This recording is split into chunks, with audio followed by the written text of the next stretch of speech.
አሰላሙ አለይኩም ወረህመቱላሂ ወበረካቱ።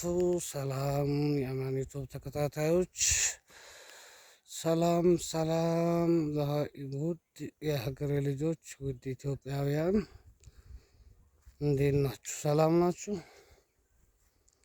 እንዴት ናችሁ? እንግዲህ ባለፈው ቪዲዮዬ ባላገርን ገጠርን የሚያስጎበኛችሁ ነበረ። ዛሬም ደግሞ በድጋሜ በሌላ ቪዲዮ መጥቻለሁ። ዛሬ ደግሞ ማስጎበኛችሁ የትውልድ መንደሬን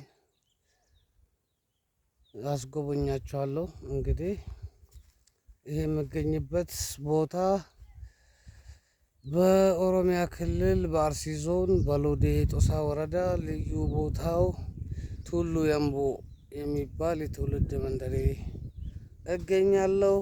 እንግዲህ ባላገር እንግዲህ ምን እንደሚመስል እያሳያችሁ ነው። አያችሁ፣ ዳገቱ፣ ተራራው፣ አቀበቱ፣ ገበሬው እርሻ ሲያርስ እንግዲህ ዝናብ ዘንቦ ይኸው ደግሞ ድንች፣ በቆሎ፣ ገብስ አያችሁ አይደል? እንግዲህ ገጠር ማለት ለከተማ የጀርባ አጥንት ነው። ይኸው እንግዲህ እስቲ ምን እንደሚመስል ባህር ዛፍ እንግዲህ ደግሞ እዚህ በጣም ባህር ዛፍ የሚገኝበት ስፍራ ነው። ባህር ዛፍ እንግዲህ ለብዙ ነገር እንደሚጠቅም መቼም ለእናንተ መንገር አያስፈልገኝም። ባህር ዛፍ እንግዲህ ከማገዶ ወይም ደግሞ ቤት ከመስራት ውጪ ለመድኃኒትነትም በአሁኑ ሰዓት በጣም ተፈላጊ ነገር ነው ማለት ነው። ለብዙ ነገሮች በምርመራ የተደረሰበት ለብዙ መድኃኒት የሚጠቅም ነው ማለት ነው።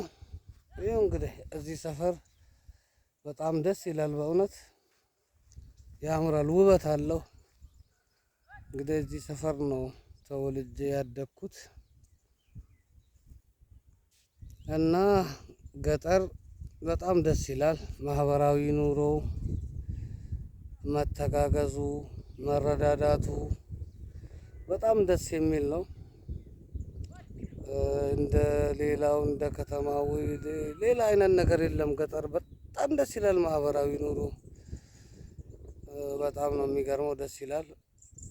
በእውነት ምርጥ ኢትዮጵያዊነት ያለው ራሱ በአሁኑ ሰዓት ባላገር ወይም ገጠር የሚባለው ቦታ ላይ ነው። እንግዲህ ይህን ይመስላል። ሲዩት፣ ደስ ይላል። ቪዲዮዬ እንግዲህ አጠር ያለች ብትሆንም ከተመቻችሁ ሼር፣ ላይክ እና ኮሜንት ያላረጋችሁ ደግሞ ኮሜንት አርጉና በቀጣዩ ቪዲዮዎች ገጠር ላይ ያለውን ባህሉን፣ እሴቱን አስጎበኛችኋለሁ። ለዛሬው ለዚሁ ይብቃኝ እላለሁ። አሰላሙ አለይኩም ወረህመቱላሂ ወበረካቱ። ሰላም ሰላም በያላችሁበት የዓለም ዳርቻ ሁሉ ሰላማችሁ እንደየእምነታችሁ እንደየሰዓት አቆጣጠራችሁ ሰላማችሁ ይብዛልኝ እላለሁ። መልካም ቆይታ።